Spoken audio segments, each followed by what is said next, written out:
When he raised his glass to toast me, every camera in the room flashed, and every smile around us was fake.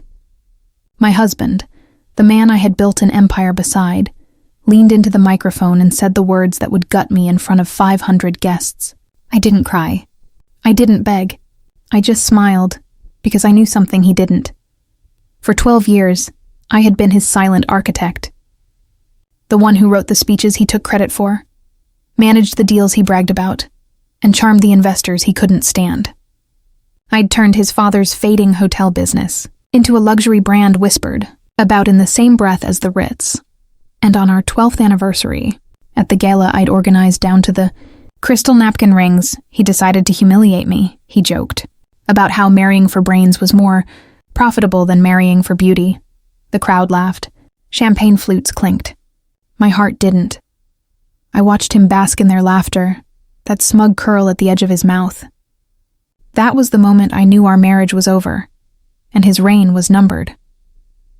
He thought he'd broken me publicly, stripped me of dignity in the same ballroom where we'd built our empire.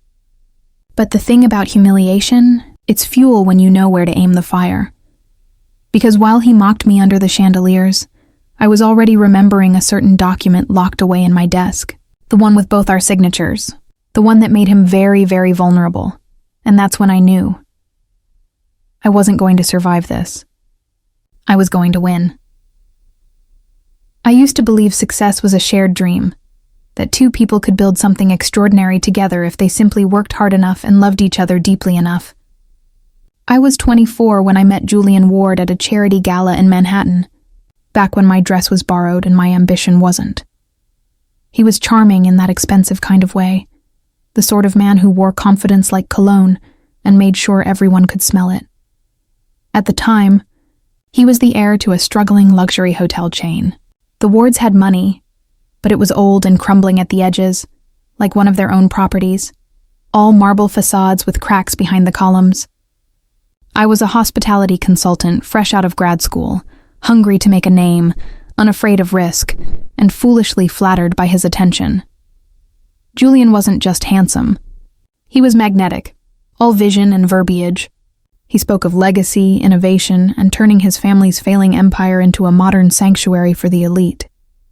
He said he needed someone who could help him make it happen. I said I could. That was the first mistake, not because I wasn't capable, but because I didn't realize that when Julian said we, he meant me.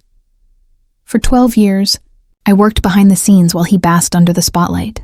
Together, though really it was mostly me, we transformed Ward Hotels into the Ward Group, a portfolio of luxury properties that stretched from Manhattan to Monaco. Our clientele read like a Forbes guest list. Our events made vogue, and our brand became synonymous with understated wealth. But success doesn't just attract admirers. It breeds envy, especially when one half of the partnership quietly outshines the other. In the early years, Julian and I were a team. He handled investors and public appearances, and I crafted every pitch, plan, and press release. I spent nights poring over spreadsheets and floor plans, learning the language of architecture, hospitality, and finance, just to make sure our dream didn't collapse under its own ambition. I didn't mind. He'd always say, "You're the brain, I'm the face. Together, we're unstoppable." It sounded romantic then. Later, it sounded like a warning. As the years passed, the imbalance grew heavier. Julian became the visionary CEO. I became Mrs. Ward. The media adored him. Forbes, GQ, even Architectural Digest once dubbed him the man reviving elegance. Each article featured his smile, his quotes, his story. I was lucky if I got a line like his wife, the ever-graceful co-founder, was in attendance. I told myself it didn't matter. That we were one unit, and what benefited him benefited us both. I buried my pride under practicality, my hurt under loyalty. I told myself, it's okay. I know the truth, even if no one else does. But loyalty without recognition curdles into resentment. Julian wasn't always cruel, just careless. A man too accustomed to applause to notice the silence behind him. But as the company grew, so did his ego. Board meetings turned into performances. Dinners became rehearsals for interviews. And I began to see it. The way he'd glance at me when I offered an idea. waiting to repeat it a moment later in his own voice, his own charm. And they listened to him. Always him. The first real crack appeared the year we opened Ward Milan, our most ambitious property yet, a glass and gold cathedral of luxury overlooking the Duomo.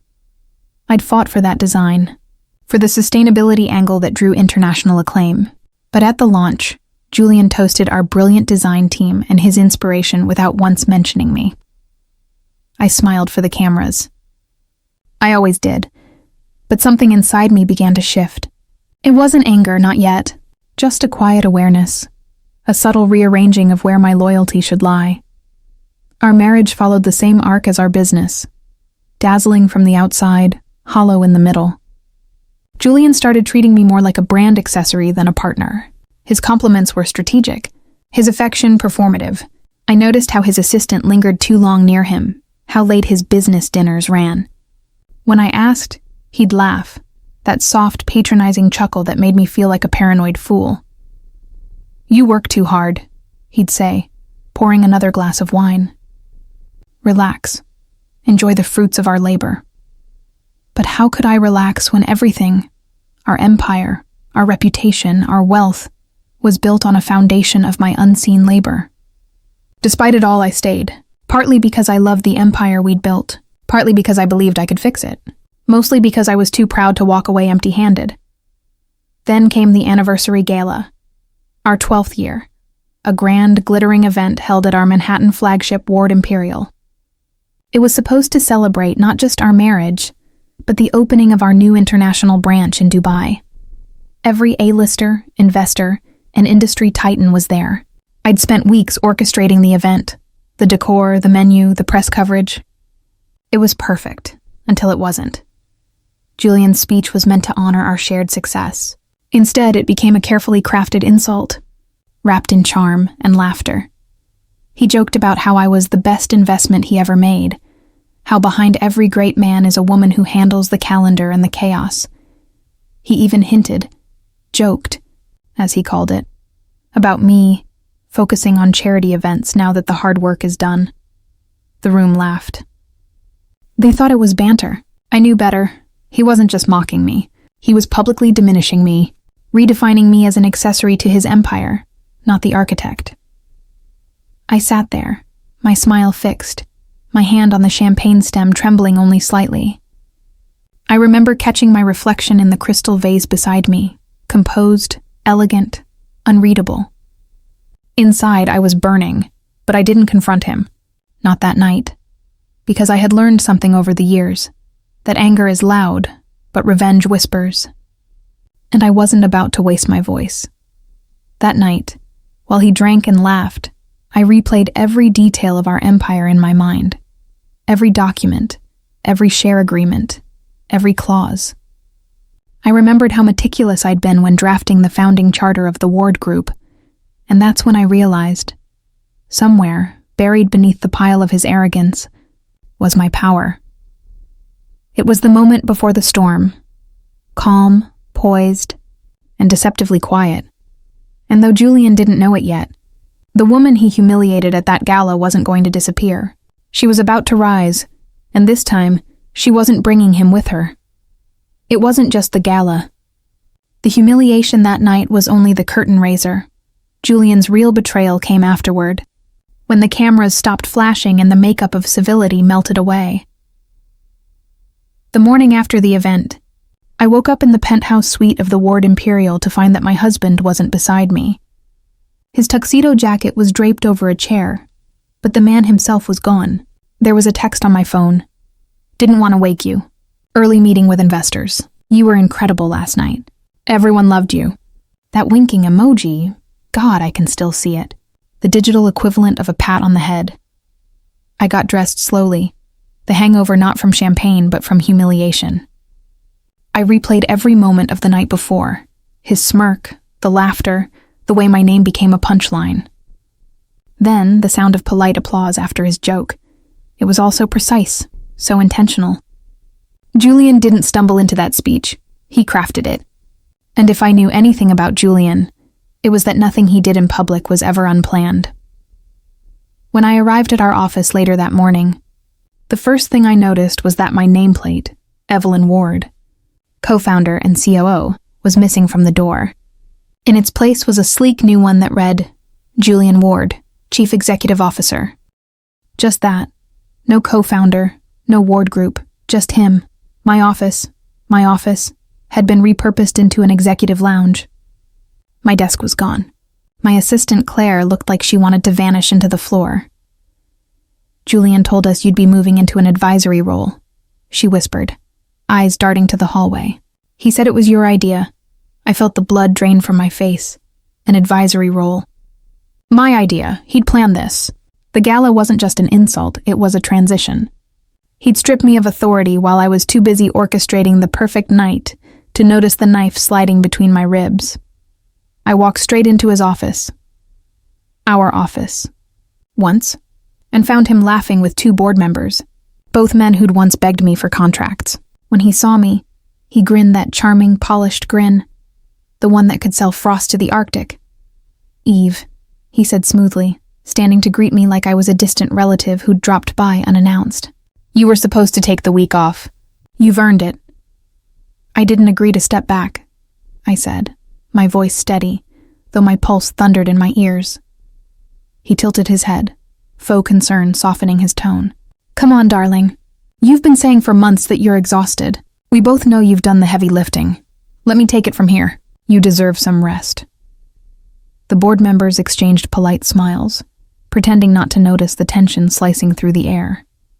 Is that what you told them? I asked quietly. That I wanted to rest? Julian leaned against his desk, that infuriating calm still plastered across his face. Evelyn, this isn't personal. It's business. Investors are nervous about the market, and they want a single, decisive figure leading the group. You know how these things work. Oh, I did. I'd built how these things worked. But the audacity, the pure arrogance, of watching him rewrite my story in front of me was almost breathtaking. Don't worry, he continued. You'll still have your shares. You'll still be part of the legacy. But let me handle the day-to-day. It'll be cleaner this way. Cleaner. That word stayed with me. It wasn't about efficiency. It was about erasure. He wanted to clean me out of the picture. I smiled then. A reflex, polished over years of media training. Of course, I said softly. You always did like things neat. I walked out before he could see the tremor in my hands. For the next few days, I stayed quiet.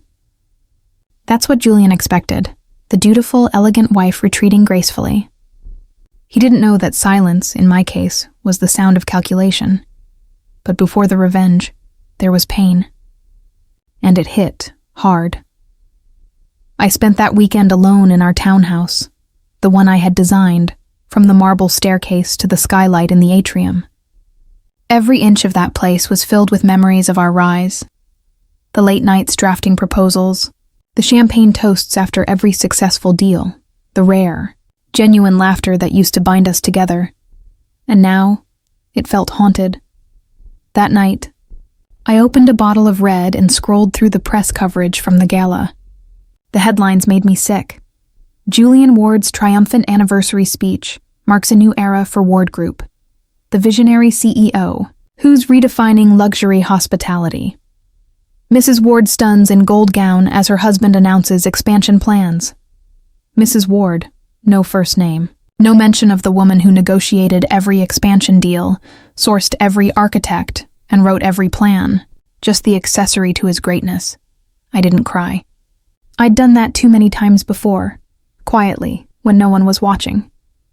Instead, I opened my laptop, logged into the company's internal system, and started reading. Julian had changed everything. My administrative access had been revoked. My official role was listed as Emeritus Advisor. My signature, my digital signature, had been used to approve the transition. He'd forged it. The man I'd loved, trusted and defended, had crossed from arrogance into betrayal, and he thought he could get away with it because everyone in that world, investors, lawyers, the media, saw him as the genius, and me as the ornament. He underestimated how dangerous a woman becomes when she's underestimated. I closed the laptop and stared out at the city skyline. From the balcony, I could see Ward Tower, the shining symbol of our empire, its logo glowing like a crown in the night. I'd once dreamed of seeing it and feeling pride. Now all I saw was a challenge. Julian had taken everything he thought mattered: the title, the company, the narrative. But there was one thing he didn't realize. I was the architect of the foundation, and I knew where every crack was buried. That night, for the first time in months, I slept soundly. Because I knew what came next wouldn't be a tantrum or a scene. It would be a reckoning. They thought I'd go quietly. They were wrong. There's a certain kind of silence that comes after betrayal. Not the peaceful kind, but the charged kind. Like the air right before a thunderstorm. It hums. It sharpens you. That's how my days felt after Julian's coup. Quiet, but full of electricity. I didn't tell anyone what had happened. Not my family, not my friends, and certainly not the board. The upper echelon of New York's business elite doesn't care about betrayal. They care about optics. And a wife weeping over her husband's deceit isn't headline-worthy, unless she's crying in couture. So I smiled through the fallout. I sent polite emails confirming my transition. I attended charity luncheons and posed for photos, perfectly coiffed, perfectly empty. But behind the scenes, I was doing what I did best, observing. Watching the cracks form in Julian's spotless mirror. The first clue came from an email I wasn't supposed to see. Claire, my former assistant, bless her heart, had quietly forwarded it to my private address. "You should see this," she wrote. It was from a developer in Dubai, the same one handling our new project there.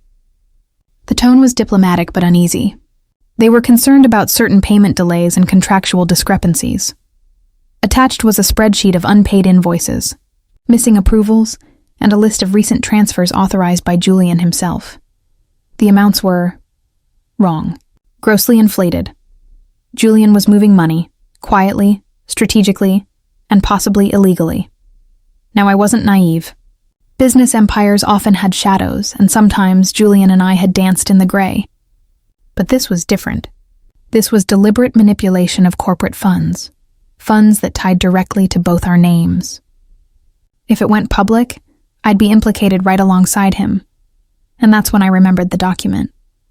Years earlier, during one of our first major acquisitions, Julian and I had drafted what we jokingly called our marriage prenup for business, a legal agreement defining ownership of our intellectual property, designs, and branding.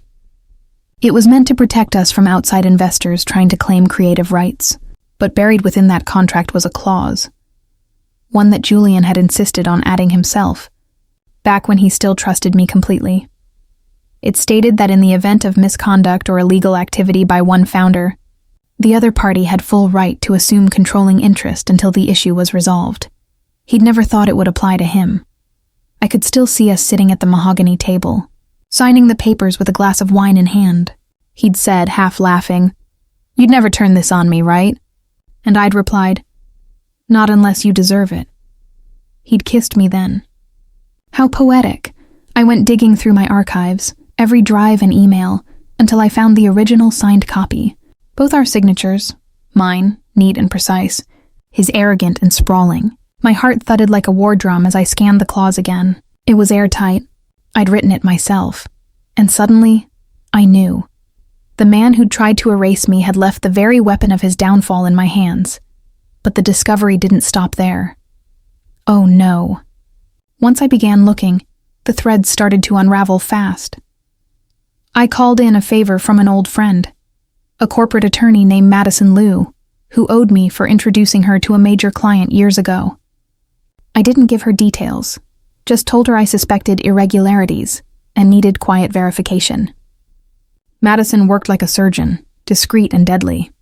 Within days, she had what I needed. Julian had been funneling funds through shell subsidiaries, likely to secure personal assets abroad.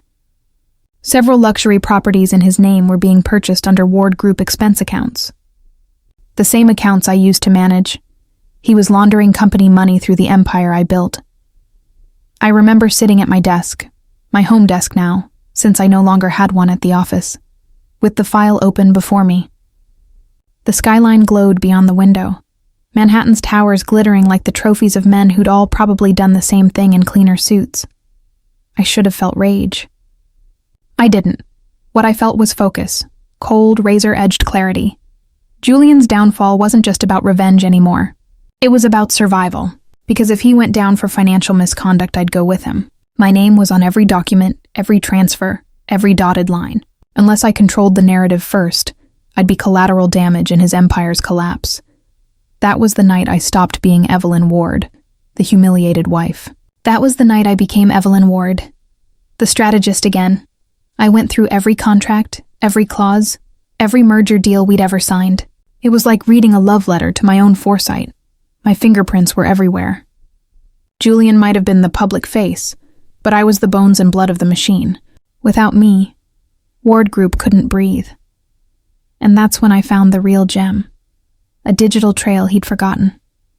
Years ago, Julian had used a private account to handle sensitive communications, one that I'd helped him set up under a pseudonym to avoid leaks. He'd never changed the password. I logged in. What I found there made my blood run cold. And then, hot with opportunity, emails between Julian and a rival investor, discussing a potential private merger. In other words, a buyout behind my back. He was planning to sell Ward Group's intellectual property to an international conglomerate, effectively dissolving the company's core while pocketing a massive personal payout. He was going to sell our empire, the empire I built, and walk away with everything. And worse, the contract drafts showed that he'd already positioned me as a non-voting shareholder. My advisory role had stripped me of veto power. He'd been planning this for months, maybe years. I leaned back in my chair, staring at the screen. And for the first time, I smiled, not out of joy, but out of sheer, sharp understanding. He thought he'd buried me in paperwork. He forgot who wrote it. The discovery was intoxicating, dangerous, delicious. I printed the documents, stored copies in encrypted drives, and called Madison again. I found something, I told her. Something that could make headlines. Or court cases. She was quiet for a moment. Then she said, "Eve, what do you want to do?" What did I want? I wanted justice. I wanted every headline that had erased me to spell my name right this time. I wanted Julian to feel what it was like to lose something he thought he owned. His power. His empire. His reputation. But most of all, I wanted him to know that I was the one who took it from him. Still, I wasn't ready to strike. Not yet. I needed time, proof, positioning. The seeds were there, but the harvest would come later, and so I began to plan. Once the seed is planted, the hard work isn't dramatic. It's tedious, patient, microscopic. Revenge that looks effortless on the outside is usually the result of long afternoons of spreadsheet surgery and long nights of carefully worded emails. I knew that. I like that. I am good at that. First rule, never move first when you can move last. I had the clause. I had the documents. I had Madison, who could read a contract so coldly it felt like an autopsy. What I didn't have, not yet, was the board, the investors, and the optics. So I began knitting a rope that would hang the narrative, thread by thread, until I could pull it taut and let gravity do the rest. I started small and surgical. Claire, bless her, became my eyes and ears inside the office.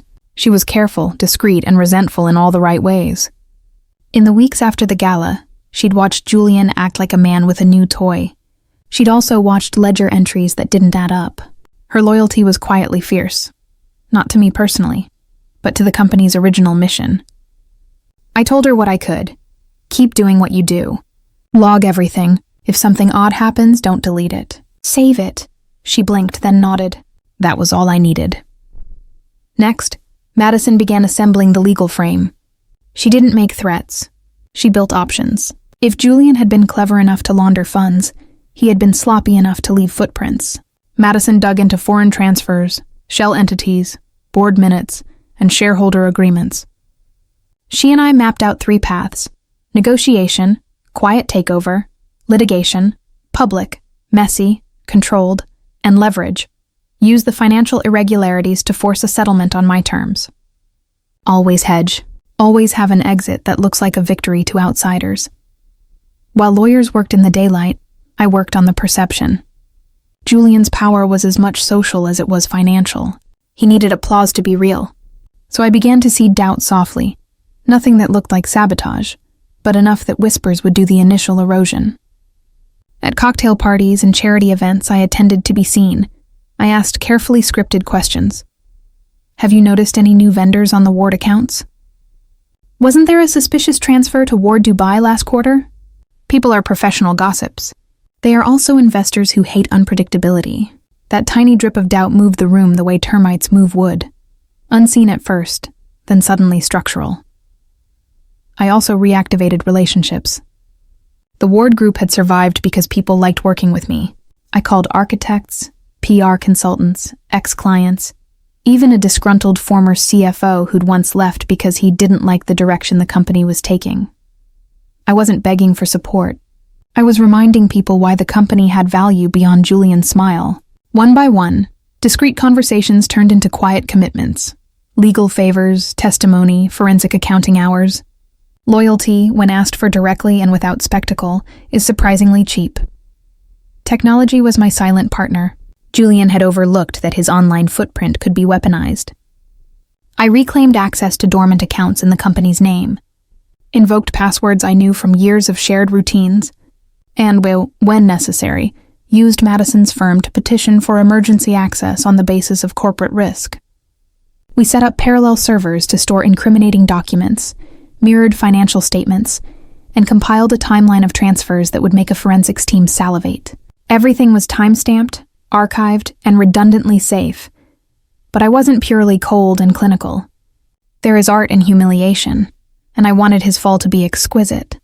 So I worked on psychological setups too. Julian loved control. He loved having the final word at meetings, the last laugh on social panels. I started undermining that subtly. At investor dinners, I praised his vision, publicly, while privately reminding those same investors of the company's delicate cash flows and the risk of centralized decision-making. I never called him incompetent in front of anyone. Instead, I asked, shouldn't we have more oversight? Like a concerned shareholder, like someone who loved the brand and feared for its future. I also placed a few breadcrumb leaks. Not dirty rumors, not sensational headlines, just small, verifiable items that would require the board to ask questions. A transfer flagged here, an unpaid vendor email there. The goal wasn't to destroy him overnight. It was to make the people around him start keeping receipts. Humans are deeply uncomfortable with uncertainty. Once doubts rose, even his staunchest allies began sleeping with one eye open. At the same time, I shored up my legal position publicly. My retreat to advisory status had become my camouflage. I started publishing op-eds and attending speaking engagements about sustainable luxury and ethical leadership, fields very much aligned with Ward Group's brand. Not to rehabilitate my image. I didn't need to, but to remind the world that I was not an ornament, that I had been a voice and an engine. The columns were measured, incisive, and unsigned at first, until a journalist I trusted asked on background, "Who's behind these?" I let the whisper become a conversation.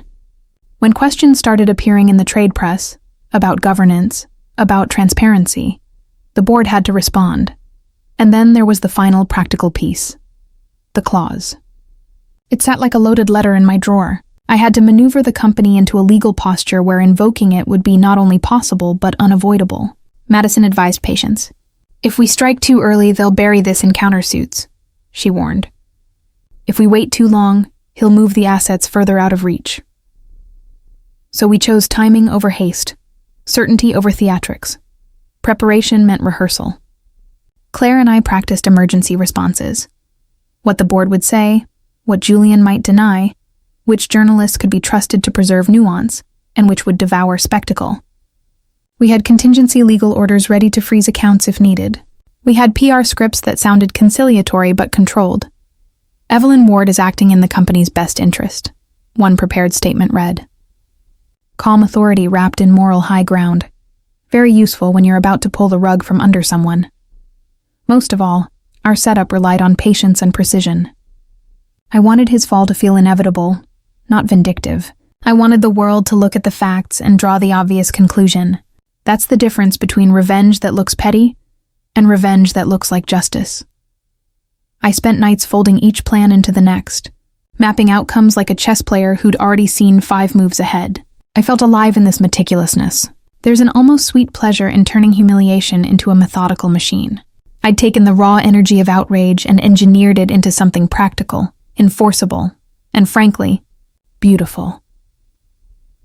By the time the board started to murmur and an auditor requested a deeper look at Dubai's accounts, the threads were all in place. We could have moved for negotiation then, quietly bought his silence with the right leverage, or we could press public and exacting. I hadn't decided. That was the last bit of power I wanted to keep. The choice. I was ready. The plans were drafted, the allies were aligned, and the evidence was catalogued. All that remained was a moment, a clean, precise moment, to cut the line. They'd mocked me under chandeliers. Now I intended to take the lights away. The day we executed the plan felt like any other morning in Manhattan. A brisk clarity to the air, taxis sighing like low violins, and the city already hustling. I drank my coffee black. I didn't need sugar for the taste of victory. Everything was timed. The forensic audit's formal request at 9:00 a.m., the emergency board meeting notice at 9:15, Madison's injunction filing at 9:30, and the PR release queued for distribution at 10:00. Precision, not passion, would do the work. Julian had grown used to being the first to make big moves. It was his addiction. That morning, he strode into the boardroom expecting applause for a new strategic partnership, the very partnership he'd been secretly negotiating to cash out. He was met with the exact opposite, a room full of faces I'd painstakingly warmed to my cause, and a lawyer who didn't smile. Madison spoke first, exactly as she'd rehearsed. "Board members," she began, "we have reason to believe there have been unauthorized transfers and conflicts of interest involving Mr. Ward. We request an immediate forensic audit and temporary suspension of Mr. Ward's decision-making authority pending review." Her voice was flat, professional, detachable. It landed like a gavel. Julian laughed, a false, thin sound that tried to make light of the accusation. "Evelyn," he said, looking at me the way a man looks at a stray rainstorm, mildly surprised but certain he can ignore it. "What is this? A publicity stunt?" Claire handed out a packet of documents. The forensic firm's preliminary report was neatly bound, each page a litany of wire transfers, shell entities, and duplicate invoices. There were photographs of signed checks, screenshots of that private email account, and a timeline that mapped his decisions against deposits into properties titled to his name. He turned the pages, color draining from his face in a way that was almost cinematic. "This is impossible," he said. "Fabricated, forged." Madison didn't blink. "We have verified timestamps, third-party confirmations, and matching signatures. These aren't forgeries, these are transactions." The board chairman, a man who'd once toasted Julian as the future of Ward Group, cleared his throat. "For the sake of our investors in the company, I motion we place Mr. Ward on administrative leave pending the audit." Silence stretched thin enough to see through. Julian's mouth opened and closed like a fish. The only sound was the hum of the air conditioner until he let out a sharp bark of a laugh that revealed nothing but panic. "You're removing me? On what authority?" "On the authority of the clause he'd signed with me years ago, the one that allowed me to assume control in the case of misconduct. The clause he'd mocked." I didn't need to stand up. I didn't need to say anything. The law, the paper, and the witnesses did it for me. Within the hour, Madison had the court's temporary restraining order in hand. It froze accounts tied to suspicious transfers, placed a hold on the title changes for those Dubai properties, and restrained Julian from acting on behalf of the company. Our private forensic team began a deeper comb-through of the ledgers. The PR release hit at 10 on the dot. It was measured, almost clinical, and it framed the company as the victim of internal mismanagement that was being addressed with the utmost transparency and governance. The headline lines were careful, not vengeful. Ward Group initiates forensic audit. CEO placed on administrative leave. Reporters smelled a story and descended like gulls. The media cycle, which Julian had always loved to ride, turned on him.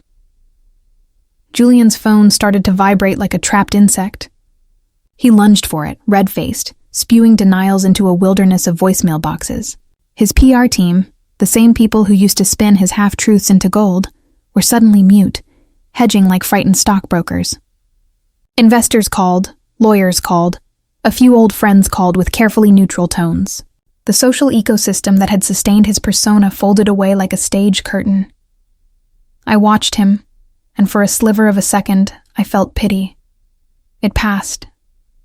What lingered was satisfaction, not because I delighted in his pain, but because justice had the proper costume for once. He tried to strike back.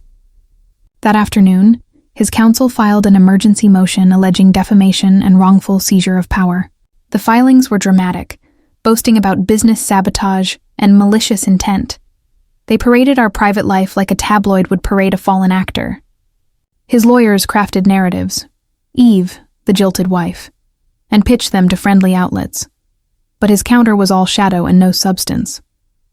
The forensic data was a spotlight, and every attempt to smear or distract bounced harmlessly off the steel walls we'd erected. Madison had anticipated the theater and had quietly prepared witness statements from vendors who'd seen money rerouted, accountants who'd signed off on suspicious invoices under pressure, and a whistleblower from one of the shell companies who'd grown uncomfortable enough to cooperate. The narrative he wanted to write about me, hysterical, vindictive, petty, didn't match the documents we presented. Facts were stubborn things. By late afternoon, the bank accounts that had funded his secret purchases were frozen. The Dubai titles were flagged by international legal channels. The properties were suddenly less liquid than he'd assumed. The company's board convened a press call to announce oversight measures and to reassure investors. Julian's name was carefully omitted from the statement, a small surgical cut that felt exquisitely precise. When he realized the scale of the containment, he lost his temper in private. I witnessed him in the hallway afterwards, stripped of the stage, alone in his expensive coat, muttering threats into his phone. He mouthed curses about betrayal and lawsuits and how I would pay. He tried to reach me through mutual friends, through emails, through the one channel he'd always used, charm. He came to my home that night, uninvited, pounding on the door like a wounded animal. I let him in. He stood in the foyer, rain-damp and wild-eyed, looking like a king dethroned without the dignity of a last speech. "This is a mistake," he said. "You'll see. It's a mistake." I poured him a glass of water and handed it to him, as if he were a guest with indigestion. "You made the mistake," I said, calm. "You took company funds for yourself. You tried to sell our work behind my back. You tried to erase me." "That's not my mistake!" he roared, he cried. He begged in ways I'd never seen, promising restitution, pleading for forgiveness, threatening consequences that read like desperation. He offered me money, properties, the promise of stepping down quietly if I'd sign a non-disclosure. It was the same bargaining pattern victims of greed always use. Try to buy the truth. I told him I would consider nothing. I had seen the way he had treated the company, the people, me. I wanted his power dismantled, not supplemented by hush money. I wanted the board and the world to know what had happened. I wanted him to see his name in headlines, not as a visionary, but as a man who'd gambled with other people's livelihoods for his own gain. Weeks later, as the audit revealed more, a few of his closest allies quietly resigned from the board, rather than be associated with what was unfolding. Investors began to file for independent oversight. Regulators opened inquiries. The international properties, once thought to be untouchable, were now embroiled in legal freezes and claims. Julian's public persona became a cautionary tale about unchecked ego. The final act of the execution was quiet and almost bureaucratic. Under the clause, with the board's unanimous backing and the court's temporary orders, I formally assumed interim operational control of Ward Group. The press called it a stabilization move. I called it necessary. I walked into the executive office that had once been his kingdom and sat in the chair I'd designed. My reflection in the glass, a woman who had learned to wield templates and tenderness with equal force. The look on Julian's face the first time he saw me in that chair, the man who'd mocked me under chandeliers, is a memory I replay like a film. It is not vindictive to savor it. It's simply a pause to appreciate the symmetry of consequences. He had built a life on spectacle and smiles. Spectacle is by nature fragile. Paper and signatures can, and sometimes do, turn the lights off. That night I slept poorly. Not because of triumph, but because we had work to do. Repairs to the company, reassurance to stakeholders, and, unavoidably, decisions about justice and mercy. The execution was over. The aftermath had begun. Power, I learned, doesn't roar. It hums. A low, steady vibration that you feel beneath your skin when the dust finally settles. The aftermath of Julian's fall wasn't an explosion. It was an implosion. Silent, efficient, inevitable. Within weeks, the audit confirmed everything. Every offshore account, every forged signature, every fabricated invoice. The board didn't just remove him. They erased him. His name was stripped from the company website, his portrait quietly taken down from the executive wall. Investors called me Madam Ward again, with the same reverence they once reserved for him. It should have felt like victory. But what it really felt like was balance. Julian, of course, didn't vanish quietly. Men like him rarely do. He tried one final desperate media play, an interview with Business Today where he framed himself as the victim of internal sabotage by overzealous partners. I didn't respond. Madison did, with a single statement. Ward Group stands firmly on verified evidence and legal compliance.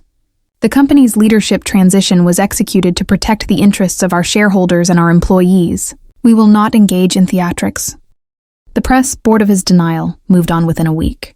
The headlines that followed were clean, precise, almost poetic in their finality. Julian Ward resigns amid audit findings. Evelyn Ward, named acting chair. I remember reading that headline over coffee one morning, in the same penthouse where he once belittled me. The same marble table where he'd told me to relax. I traced the words slowly with my finger.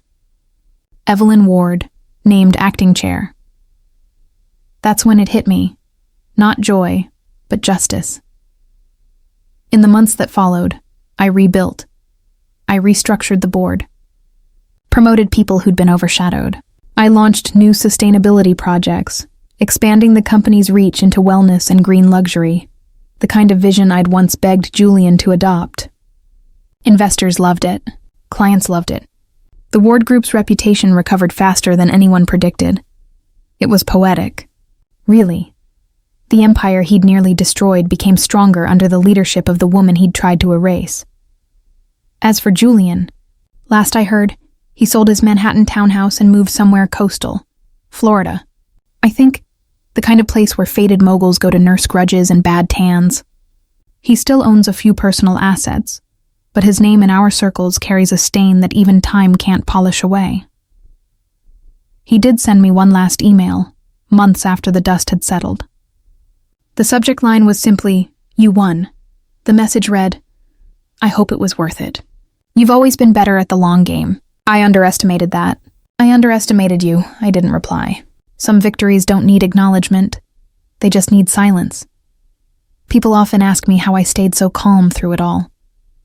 The answer is simple. When you've been underestimated long enough, you learn that silence is strategy. You stop screaming to be heard and start planning to be remembered. And I was remembered.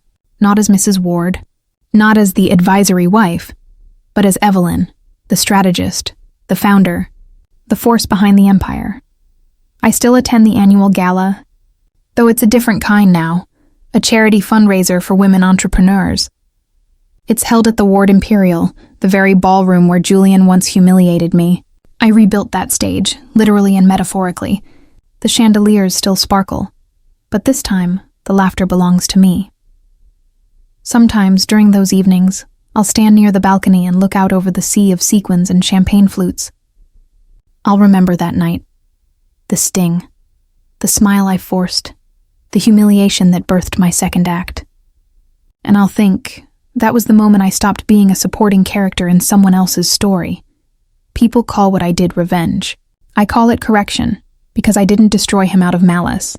I dismantled him out of necessity, the same way you'd pull out a rotten beam before it takes the whole structure down. The empire survived. No, it thrived, because I refused to crumble when he tried to make me small. And I learned something crucial along the way. Real power isn't about applause or headlines. It's about authorship, It's about writing your name on the story after someone tried to erase it. I keep that original contract, the one with both our signatures, in a glass frame in my office. Not as a trophy, but as a reminder. The ink has faded a little, but the clause that saved me is still sharp. In the event of misconduct or breach of fiduciary duty by either founder, the remaining founder retains full controlling authority until resolution. Those words gave me back everything he took. Some days, I still think about him, not with hate, but with a detached curiosity. I wonder if he understands yet that the woman who smiled through his jokes wasn't naive. She was waiting. Timing is everything, after all. In interviews now, people ask what advice I'd give other women in business. I always say the same thing. Don't shout to be seen. Learn to build quietly. When they forget your worth, let them, because when you rise, they'll have no idea where the power came from. And when the cameras flash, when the interviews end, when I'm alone again in my office overlooking the skyline, I smile. Not because I'm happy he fell, but because I stood. Justice doesn't always wear a badge or carry a gavel. Sometimes it wears a tailored suit, a calm smile, and knows exactly which clause to cite. They wanted me gone. Now they're the ones without a chair,